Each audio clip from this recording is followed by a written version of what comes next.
Morning friends, আজ 29শে March 2025।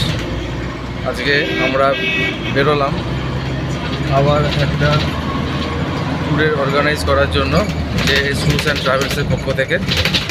আমরা total 65 জন গেস্টকে নিয়ে যাচ্ছি পুরুলিয়া, 70 জন গেস্টকে আমরা নিয়ে যাচ্ছি পুরুলিয়া বারান্তীতে আমরা স্টে করব 2 দিন, আজকে এবং কালকে।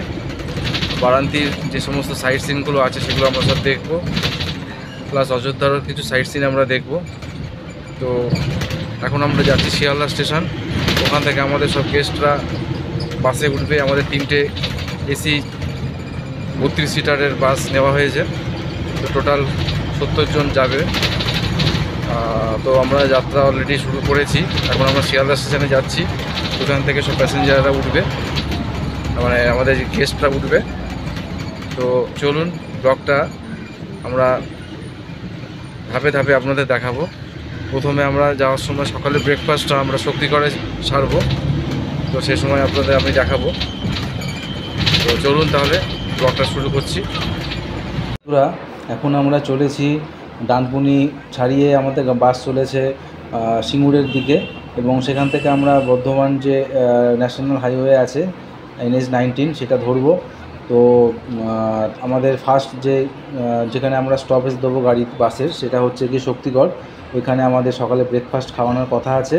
আমাদের সাথে টোটাল 70 জন গেস্ট যাচ্ছে 3টে বাসে। তো সেখানে আমরা ফার্স্ট হল্ট করব, সেখান থেকে আমরা ব্রেকফাস্ট সারবো। তো সেখানে গিয়ে আপনাদের সাথে তাহলে আমি কথা বলবো। তো চলুন তাহলে এবার যাওয়া যাক। বন্ধুরা, দেখতেই পাচ্ছেন আমাদের একটা বাসের গেস্ট, যে বাসে আমরা ছিলাম সেই বাসের গেস্টরা কীরকম গানের সাথে ডান্স করছে এবং প্রচণ্ড তারা এনজয় করছে এবং প্রচণ্ড ভালো লেগেছে তাদের, মানে যাত্রাটা খুব ভালো লেগেছে তাদের। এবং অনেক লং জার্নি ছিল। মোটামুটি আমাদের শিয়ালদা থেকে বাস ছেড়েছিল, শিয়ালদা থেকে পুরুলিয়া মোটামুটি 7 ঘন্টা ধরে রাখতে পারেন। আমরা মোটামুটি 8টা নাগাদ শিয়ালদা থেকে বাস ছেড়েছিলাম। তো মোটামুটি আমাদের হোটেলে পৌঁছতে মোটামুটি 3টে বেজে গেছিলো। তো যাই হোক, অনেক লং জার্নি ছিল, কিন্তু গেস্টদের মধ্যে প্রচণ্ড কৌতূহল ছিল এবং প্রচণ্ড তারা এনজয় করেছে, এবং আমাদেরও বেশ এটা দেখে ভালোই লেগেছে। এখন আমরা চলে এসেছি শক্তিগড়ে আদি ল্যাংচা ভুবনের সামনে। দোকানটা একদম শক্তিগড়ে যে পরপর যে সমস্ত আপনারা দেখবেন ল্যাংচা দোকানগুলো আছে, সেখানেই আপনি একদম অন রোডে পেয়ে যাবেন এই দোকানটা। তো এই দোকান থেকে আমরা আমাদের গেস্টদের সকালে ব্রেকফাস্ট করিয়েছিলাম। তো 3টে বাসে টোটাল গেস্ট যতজন ছিল তাদের প্রত্যেককেই আমরা এই হোটেলে বসিয়ে খাইয়েছিলাম 4টে করে লুচি এবং 1টা করে ল্যাংচা, এবং তারা প্রচণ্ড তৃপ্তির সাথে খেয়েছিল সকালে ব্রেকফাস্টটা। এত দীর্ঘ জার্নি করে আসার পরে সবারই খিদে পেয়ে গেছিলো। তো যাই হোক, আমরা সকালে ব্রেকফাস্টটা এখান থেকে কমপ্লিট করে আমাদের যাত্রা আবার শুরু করলাম পুরুলিয়ার উদ্দেশ্যে।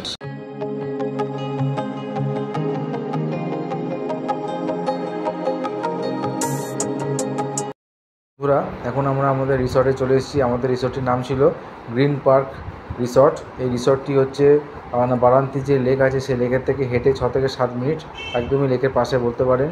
এটি হচ্ছে আমাদের রুম। দেখুন, রুমে একটা ট্রিপল শেয়ারিংয়ে বেড রয়েছে, একটা ড্রেসিং টেবিল রয়েছে, একটা টেবিল রয়েছে এবং চেয়ারও রয়েছে দেখুন। আর হ্যাঁ, এইদিকে দেখুন একটা চেয়ার রয়েছে, একটা ড্রেসিং টেবিল রয়েছে, এখানে একটা হুক রয়েছে জামা কাপড় ঝোলানোর জন্য। আর আপনার আমাদের যে বাকি যে গেস্টরা এসেছে তারাও কিন্তু পাশাপাশি দুটো আমরা রিসর্ট নিয়েছিলাম, একটা তপবন আর একটা মেহুলবন। এটা হচ্ছে আমাদের বাথরুমের কমন সিস্টেম রয়েছে এবং গিজার রয়েছে, বেসিন রয়েছে এবং একটি মিরর রয়েছে। তো বাকি গেস্টদেরকে আমরা এভাবে ডিভাইড করে দিয়েছিলাম 3টে আলাদা আলাদা রিসর্টে। মেহুলবন এবং তপবন সবগুলোই মোটামুটি কাছাকাছির মধ্যেই ছিল। আমরা এখন বারান্তি লেকে চলে এসেছি সানসেট দেখার জন্য। এটি মুরারি গ্রাম পঞ্চায়েতের অধীন।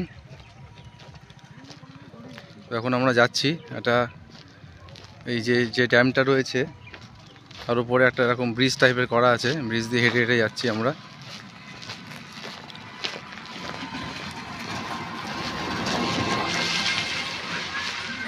প্রচুর লোক গেছে সানসেট দেখার জন্য ওই পারে, মানে লেকটার ওপারে, সেই জায়গাতে আমরা যাচ্ছি। এটা হচ্ছে বারান্তি লেক।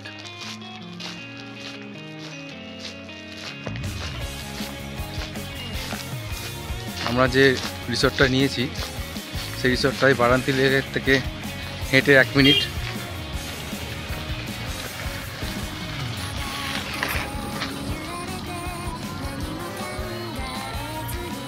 দেখুন লেকটা, ভিতরে আবার মাছ ধরছে।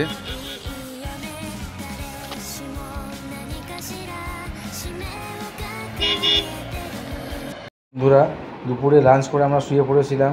এখন আমরা চলে এসেছি বারান্তি লেকের সামনে। একদম লেকের ঠিক দেখুন, লেকের ঠিক পেছন দিকে একটা পাহাড়, এবং পাহাড়ের পেছন দিয়ে দেখুন সূর্যাস্ত দেখা যাচ্ছে। এইটা দেখার জন্যই লোকে কিন্তু বারান্তিতে আসে। এত সুন্দর দৃশ্য, সত্যি করে বলতে আমি এত জায়গাতে ঘুরেছি কিন্তু এরকম সুন্দর সূর্যাস্ত আমি কোনো জায়গায় দেখতে পাইনি। লেকের মধ্যে দেখুন সূর্যের প্রতিফলন হয়েছে এবং লেকটা অসম্ভব সুন্দর, এবং তার পেছনেই দেখুন এই পাহাড়টা, এবং পাহাড়ের পেছন দিয়ে দেখুন সূর্য উঁকি মারছে, অদ্ভুত সুন্দর। এখানে দাঁড়িয়ে দাঁড়িয়ে সবাই কিন্তু ছবি তুলেছে, এবং আমরা প্রচুর কিন্তু ছবি তুলেছিলাম এখানে।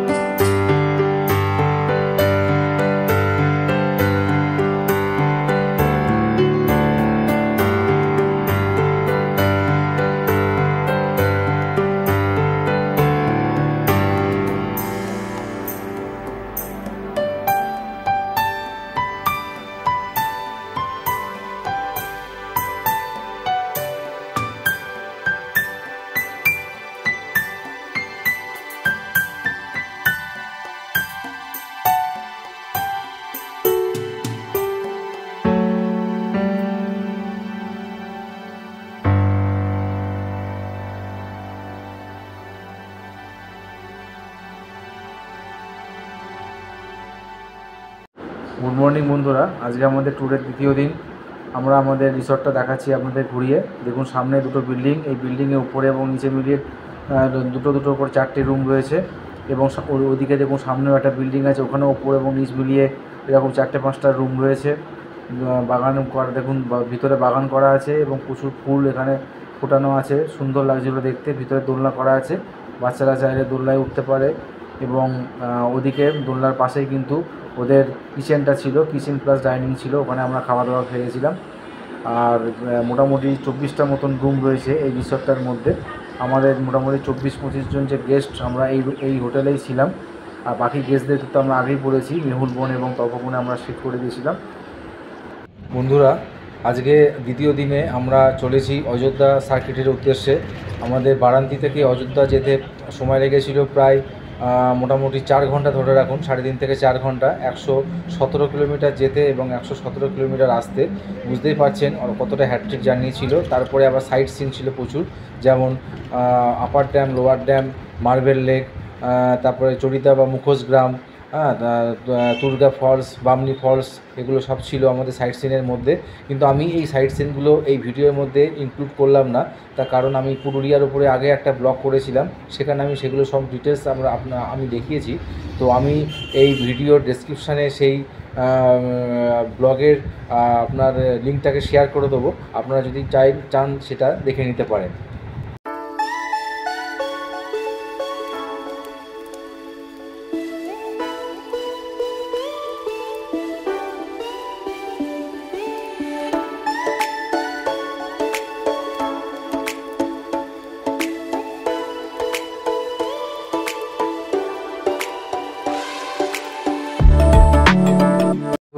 সাইট সিন করে আমরা এখন রিসর্টে চলে এসেছি। রিসর্টে আসতে আসতে আমাদের অনেকটাই রাত্রি হয়েছিল। তো যাই হোক, আমাদের রিসর্টে কিছু প্রোগ্রাম সেদিনকে অ্যারেঞ্জ করেছিলাম আমরা। তার মধ্যে আমাদের সাথে যে সমস্ত গেস্টরা গেছিলো তাদের মধ্যে কেউ কেউ নৃত্য পরিবেশন করেছে, কেউ কেউ আবৃত্তি করেছে। তো সেগুলো আমরা একটা কালচারাল প্রোগ্রাম মতন করেছিলাম। রিসর্টের পেছন দিকে জায়গা ছিল ওদের, সেখানে। তো দেখুন, সেটা আপনারা, আমাদের খুব ভালো লেগেছিল। আমার কাছে আছে, ঠিক আছে, দোকান বাজার কিন্তু পাবেন না, কিনে সকালে কিনে নিতে হবে। আশেপাশে কোনো দোকানই নেই।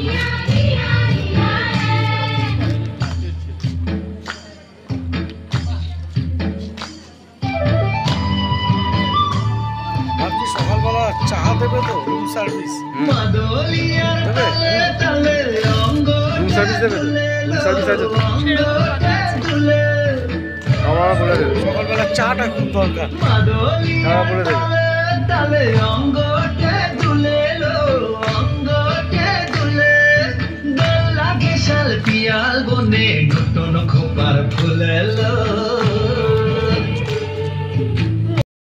বন্ধুরা দেখুন, এখানে আমরা পুরুলিয়ার যে আদিবাসী মেয়ে আছে তাদেরকে নিয়ে এসেছিলাম এবং কিছু পুরুষদেরও নিয়ে এসেছিলাম। তাদেরকে দিয়ে আমরা একটা ঝুমুর নাচের আয়োজন করিয়েছিলাম এই কালচারাল প্রোগ্রামের মধ্যে।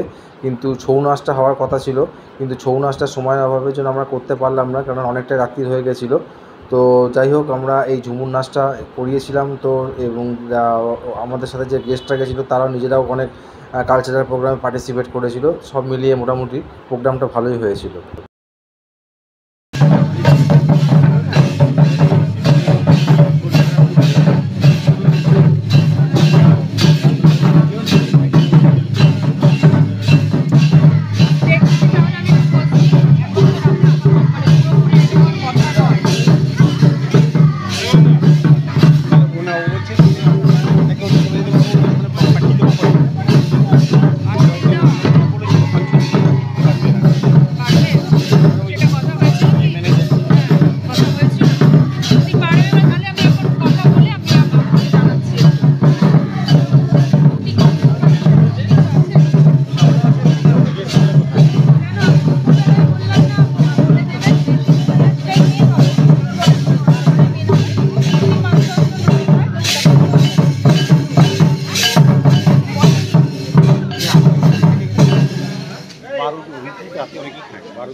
বন্ধুরা, কালচারাল প্রোগ্রাম শেষ হওয়ার পরে আমরা ডাইনিং রুমে চলে এলাম।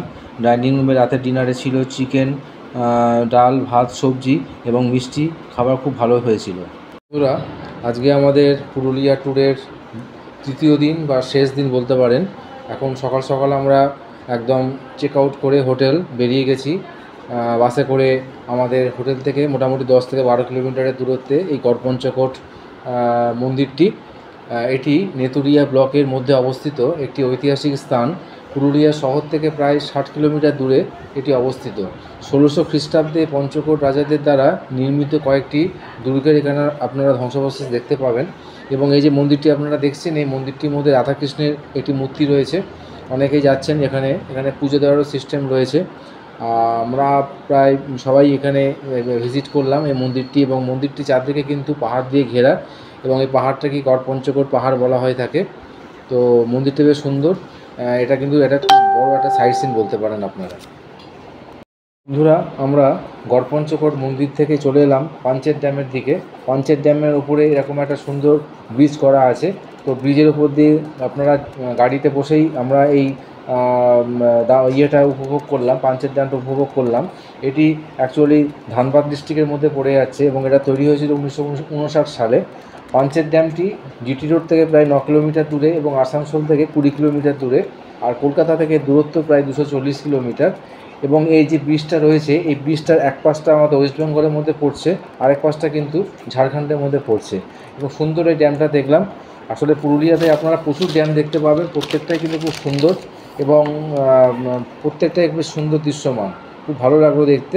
আপনারাও কিন্তু এটা অবশ্যই ভিজিট করে নেবেন। বন্ধুরা, পাঞ্চেত ড্যাম দেখে এখন আমরা যাচ্ছি মাইথন ড্যামের উদ্দেশ্যে। তো মাইথন ড্যাম যাওয়ার জন্য আপনাদেরকে অটো রিজার্ভ করতে হবে, রিজার্ভ বলতে অটো ভাড়া নিতে হবে।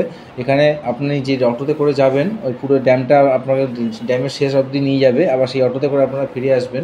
তো এখানে পার হেড 20 টাকা যেতে, 20 টাকা আসতে। তো এই যে এটা হচ্ছে কি একটা, আপনি যে ব্রিজটা দিয়ে যাবেন, সেই ব্রিজের বাঁ পাশে দেখবেন এরকম একটা বিস্তৃত জায়গা রয়েছে। তো এখানে কিন্তু ডিয়ার পার্ক রয়েছে, ডিয়ার রয়েছে এখানে অনেকগুলো, আমরা দেখতে পেয়েছিলাম ডিয়ার। তো এই ব্রিজটা দিয়ে প্রায় অনেকটাই আপনাদেরকে যেতে হবে। যাওয়ার পরে কিন্তু আপনারা ওই মাইথন ড্যামটি দেখতে পাবেন। মোটামুটি অনেক লম্বা বিস্তৃত ওই ব্রিজটা। ব্রিজে ঢোকার মুখে এবং বা বেরোবার মুখে কিন্তু ওখানে সিআইএসএফের পোস্টিং রয়েছে। যাই হোক, তো আমরা এই চলে এসেছি মাইথন ড্যামের সামনে। এই মাইথন ড্যামটা দেখুন, মধ্যিখানে কি সুন্দর আইল্যান্ড মতন রয়েছে, এবং এই ড্যামের মধ্যে কিন্তু বোটিংয়েরও সুব্যবস্থা রয়েছে। আপনারা চাইলে বোটিং করতে পারেন। বোটিং যদিও আমরা করিনি, আমাদের সময় সেরকম ছিল না, আমাদের যেহেতু রিটার্ন আসার কথা সেদিনকেই, তো সে কারণের জন্য আমরা বোটিং করতে পারিনি। এই যে রাস্তাটা দেখতে পাচ্ছেন, এই রাস্তার ওপারটা কিন্তু ঝাড়খণ্ডের মধ্যে পড়ে যাচ্ছে। তো আমাদের খুব সুন্দর লেগেছে জায়গাটা। বন্ধুরা, মাইথন ড্যাম দেখার পরে আমাদের দুপুরে লাঞ্চ চলে এলো। লাঞ্চে ছিল ফ্রাইড রাইস এবং চিকেন কষা। খাবারের মান খুব ভালো ছিল। আমরা অন দ্য রোডে আমরা খাওয়ার ব্যবস্থা করেছিলাম দুপুরের লাঞ্চটা, যেহেতু আমরা হোটেল চেক আউট করে অলরেডি চলে এসেছি। আমাদের যারা হোটেলের ছিলেন, যারা মানে আমাদের খাবার পরিবেশন করেছিলেন, তারাই কিন্তু খাবার রেডি করে হোটেল থেকে রাস্তাতে আমাদের বাসের মধ্যে সব খাবার তুলে দিয়েছিল। তো খাবার খুব সুস্বাদু ছিল। তো যাই হোক বন্ধুরা, আমার এই পুরো ভিডিওটা আপনাদের কেমন লাগলো অবশ্যই কমেন্টস করে জানাবেন, এবং চ্যানেলটা যদি সাবস্ক্রাইব না করা থাকে সাবস্ক্রাইব করে দেবেন। ভবিষ্যতে আমি আরও আপনাদেরকে নতুন নতুন ভিডিও আপনাদের সামনে তুলে ধরব। যদি আপনারা লাইক এবং শেয়ার করেন আমার ভিডিওগুলো, তাহলে আমি কিন্তু যথেষ্ট এনকারেজ পাবো এবং নতুন নতুন আরও ভিডিও আপনাদের সামনে আমি উপহার দেব। অসংখ্য ধন্যবাদ।